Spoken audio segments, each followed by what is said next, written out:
We're taught that money is evil, ambition is greed, and stability is king. So we avoid reality. We avoid opening bills, talking about finances, and planning for our future. But you can't afford to stay lost anymore.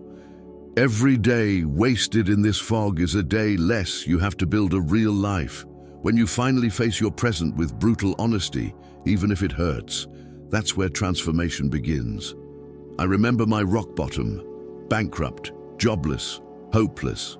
Are you working hard but still struggling financially? It's a paradox, I know, but the truth is, hustle doesn't automatically equal wealth. Plenty of people kill themselves with 2 jobs, burning the candle at both ends, only to find themselves perpetually broke. Been there? If so, this could change your life. Real progress starts with brutal honesty, not just about your bank account, but your entire life. Most people live a lie, pretending they're in control, while secretly drowning. I dropped out of school, bouncing between dead-end jobs, washing cars, changing oil. I thought that was it. Then I stopped and looked at my life unflinchingly, without illusion. It was a direct reflection of my beliefs. If I wanted something different, I had to see my situation clearly. You need to know where you are, because only then will you understand what needs to be done. Once you know, no matter how bleak it is, you take control. You stop being a victim and start building a plan. Touching that card activated specific brain cells, instantly bringing the image of my desires to the forefront. It was like flipping a light switch in the dark. The image would be vivid, strong, present, fueling my drive. People say they don't know what they want. Many never stop to think about it. Why? Because they're taught not to want too much, to be realistic, to desire only what's possible. The first symptom, the inability to dream big. I once ran a seminar in Toronto, one step at a time, consciously. Right now, grab a notebook, sit in silence and write everything down. Your income, your expenses, your self-sabotaging habits, your paralyzing fears. Do an audit. No diagnosis, no cure. If it's uncomfortable, that's great. Discomfort is the sign you're waking up. That's where true freedom begins. Knowing your destination is as essential as breathing. Seems simple, right? But few people have that clarity. Most react to life, working to pay bills, meeting obligations, dreaming only when they have time. Let me tell you something that can change everything. Without a clear destination, your mind will keep creating the same routes. If you want a different life, you need to paint a vivid picture of what you want. For over 50 years, I carried a card with my goals in my pocket. Every day. Not a lucky charm, but a tool. Cynthia, Don's wife, attended. Initially, she struggled with the concepts, vibration, spirit, paradigms. It was all new. But one night, I asked everyone to write down their desires. She stopped. She didn't know what she wanted. For years, she'd only focused on others, her kids, her husband, the routine. But once she started writing, she couldn't stop. It was like opening a dam. That exercise changed her mind. The result? Years later, they built a business, became millionaires, own a home in Toronto and another in Florida. What would happen in your life if you let your mind clearly define your destiny? Have you seriously done this? Sat down in silence and written out in detail what you want to achieve, where you want to live, how you want to feel when you wake up each day? I'm not talking about vague wishes. I'm talking about creating images so detailed your mind can touch, smell, hear, and live them. A study by Dominican University of California showed that people who write down their goals are 42% more likely to achieve them than those who only keep them in their heads. If you share those goals with someone trustworthy and commit to them regularly, that chance jumps to over 70%. This isn't magic, it's neurology, science, focus. Your mind doesn't distinguish between vivid imagination and reality. If you constantly feel scarcity, anxiety, fear, it will believe that's all there is. But if you train your mind to visualize what you want clearly and often, It will start searching for paths, connections, and opportunities previously invisible. You don't attract what you want. You attract what you are, and you become what you visualize most intensely. You crave an extraordinary life, but think small, want little, and constantly visualize lack. You want prosperity, but are mentally programmed for survival. You want success, but spend your days dwelling on failures. See the paradox? Here's a simple exercise that changed my life and can change yours. Take a small card, credit card sized. Write down in clear, positive words what you truly want to achieve. One goal, one dream, one project. Carry it with you. Touch it daily. Visualize powerfully. Read it aloud before bed and upon waking. It may seem silly, simple, but it works. It reprograms your senses, aligns your energy, and directs your focus. I've done this for decades, and I've achieved things that would have seemed absurd to anyone who knew me in the beginning. I was a directionless kid, a high school dropout, working odd jobs. Now my books, videos, and ideas reach millions worldwide. It wasn't luck. It was decisiveness, clarity, action. If you truly want to attract wealth, you need this now. Total clarity of your destination. Money is a consequence. The life you want is a construction project. It all starts with a clear, non-negotiable image of what you want. Are you ready to write that image? Because if you don't, your mind will keep choosing for you, and it tends to repeat what it knows. The question is, do you want to keep repeating or start creating? You're not where you are by accident. If you keep doing what you've always done, you'll get the same results. This isn't punishment, it's a pattern, a paradigm. And the problem with a paradigm is that it operates on autopilot. It doesn't consult you, it simply guides you. Without you even realizing it, it dictates how you react, think, feel, and even how much money you believe you deserve. For years, I didn't even know what a paradigm was, and even after I discovered it, it took time to understand how much it controlled me. It was in every decision I made, every time I started something and gave up halfway, every excuse I created for not doing what I knew I should. And the strangest thing, it was comfortable. Because the familiar, even when it sabotages us, gives us a false sense of security. That voice that says, you can't do this isn't for you, it'll fail, don't even try, that's your paradigm trying to keep you exactly where you are. I remember a situation early on in my personal development teaching. I was running a weekly seminar in Toronto, and Don and Cynthia, my relatives, decided to attend. But I insisted they pay the fee, even family. They didn't understand at first. But I knew, without real commitment, they wouldn't stick with it, and they didn't at first. For the first few weeks, they were lost, confused, rejecting almost everything. That's what a paradigm does. It fights to not be replaced. It ridicules the new. It protects the old. Until one day, midway through the program, I asked everyone to write a list of everything they desired. Cynthia stopped. She couldn't write anything. Why? Because for years, she'd only thought of others, what her children wanted, what Don needed. She'd lost the habit of wanting. That's what a paradigm does. It cancels out your deepest desires to keep you in a loop of repetition. But something shifted that day. When she started writing, she couldn't stop. It was as if what had been trapped inside her for years finally had room to breathe. That broke the cycle. Years later, they were living a completely different reality. Prosperous, abundant, full of possibilities. Do you think your life will change just by watching a video or reading a book? No, your life changes when you change your belief system. That takes work, attention, and reprogramming. Every day at 5:30 a.m., I did exercises with my left hand. I'm right-handed. Why? It was a symbol, a challenge to my paradigm. Daily proof I could build new pathways. And I'll be honest, there was a day I almost stopped. I was traveling, the book was heavy, and a part of me said, you don't need to carry this. "You can write later." But another voice immediately countered, "Proctor, that's your paradigm trying to trick you. You said you do this every day. No exceptions. And I carried the book." You might be thinking, "But Bob, how do I change my paradigm?"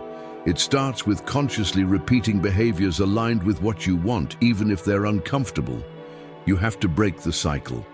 Repetition with feeling, visualization with intention, action with consistency. Want an extreme example of how a paradigm can imprison someone?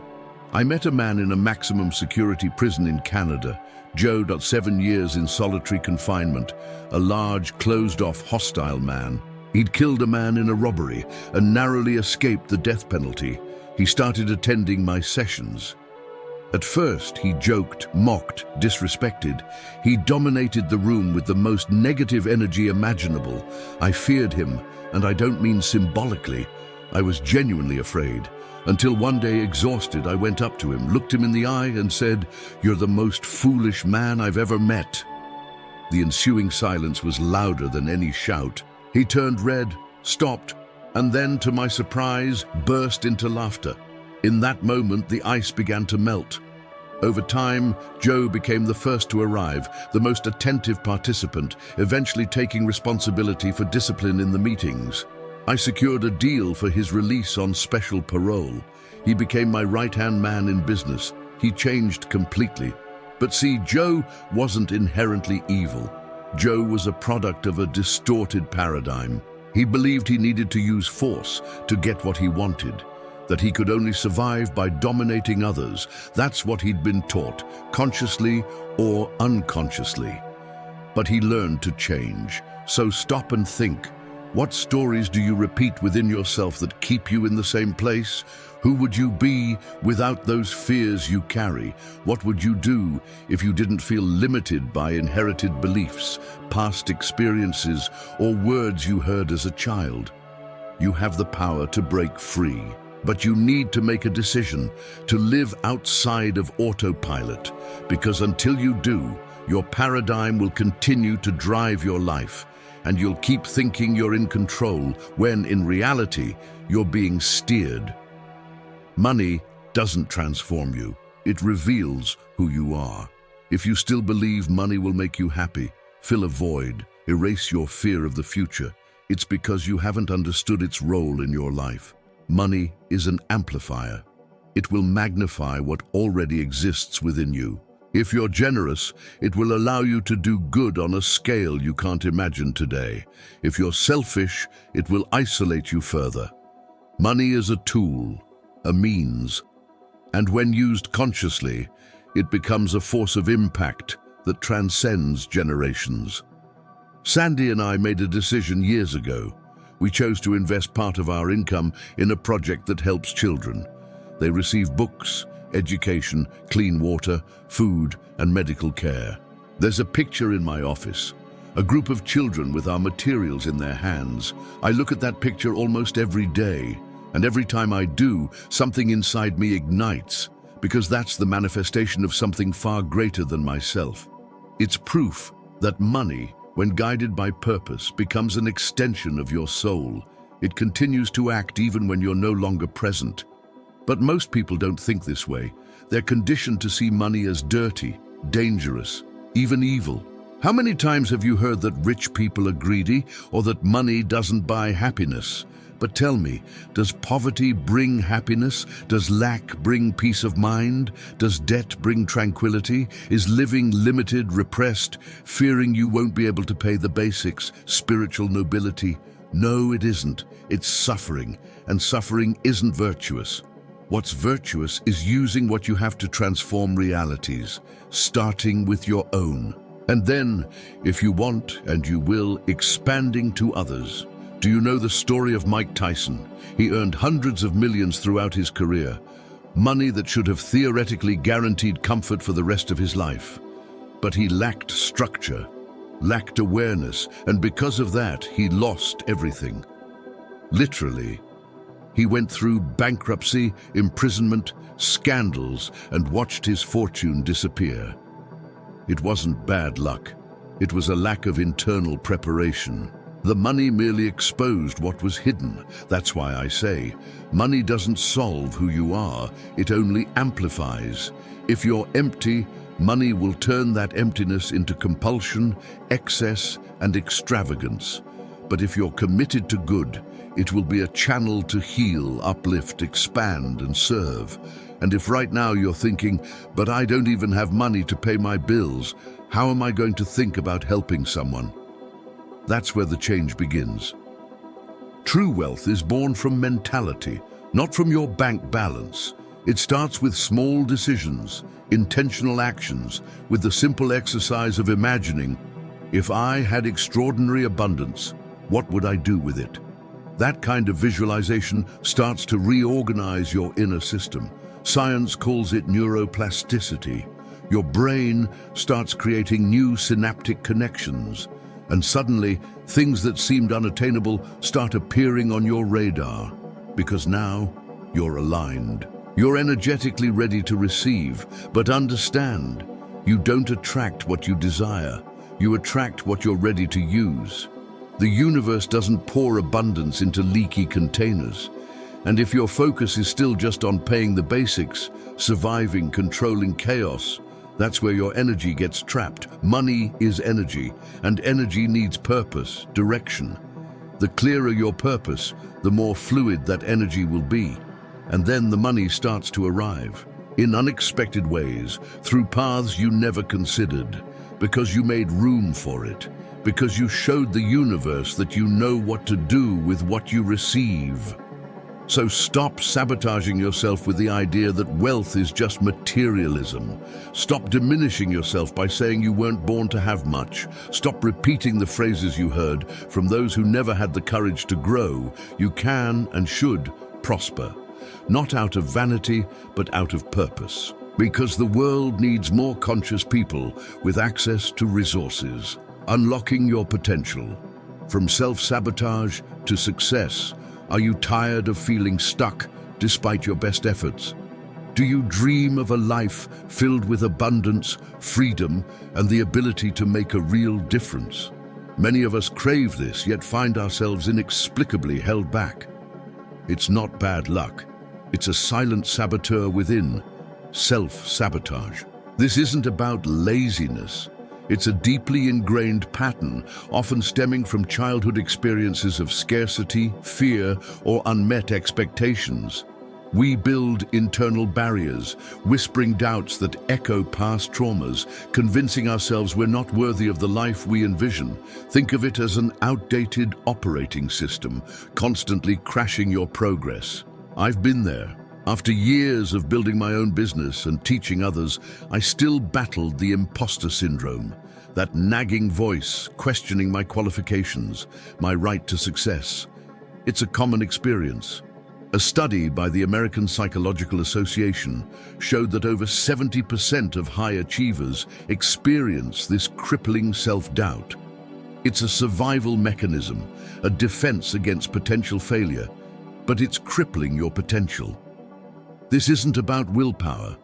It's about rewiring your brain. It's about replacing those outdated programs with a new narrative, one that embraces your worthiness.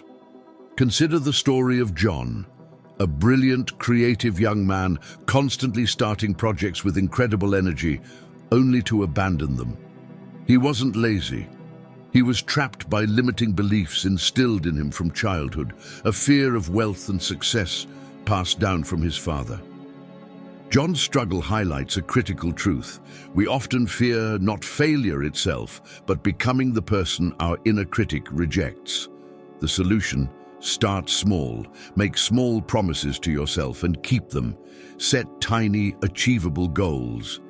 Every completed task, no matter how insignificant it may seem, strengthens your self-belief. Notice those self-doubting whispers when opportunity knocks. Recognize them as echoes of the past and consciously choose a different path. It's a process of reclaiming your agency, of rewriting your story. This isn't just about financial success, it's about becoming the person who actively creates the life they desire. It's about aligning your actions with your aspirations day after day with intention and awareness. It's about recognizing your inherent worthiness and understanding that the impossible becomes possible once you remove the obstacles you've built yourself. This is a journey, not a destination, and the next step starts now. Join me in the next video as we delve deeper into this transformative process. One step closer to becoming the best version of yourself. Thank you for being here. See you in the next video. They were stuck in a broken record, year after year, completely oblivious. Where are you truly at? Have you honestly assessed your finances, calculated your hourly rate, considered how much life force you waste on unproductive activities? A study by the National Endowment for Financial Education found that about 70% of people can't accurately say how much they spend monthly. That's living in the dark. The cruelest part, they get used to it. They adapt to scarcity, maxed out credit cards, overdue bills, and the gut-wrenching fear of checking their online banking. How many times have you told yourself, things will be better next year, New Year's resolutions, Monday morning fresh starts, only to fall back into the same routine? That was my Uncle Don and his wife. Hard workers, dedicated parents, but they were stuck in a rut, scraping by, living paycheck to paycheck. How can you escape the darkness if you don't even know you're in it? Without clarity, your decisions will be driven by impulse, fear, and desperation. You'll work to pay off debt, settle for less, and hope for a miracle. Miracles don't happen in stagnation. They happen when you take action. And the first step is seeing the ground beneath your feet. This lack of awareness isn't accidental, it's by design. From childhood, we're conditioned to not question, to conform. Christmas was always a desperate scramble for store credit, followed by the tired refrain, "Next year will be different." I finally snapped. I looked Don in the eye and said, "That's a lie. Next year will be the same because you won't change." He was furious. But I knew what I was talking about. I had changed. I was living proof that you can climb out of the hole, but only by confronting the truth. And their truth was that they were clueless about their own financial reality.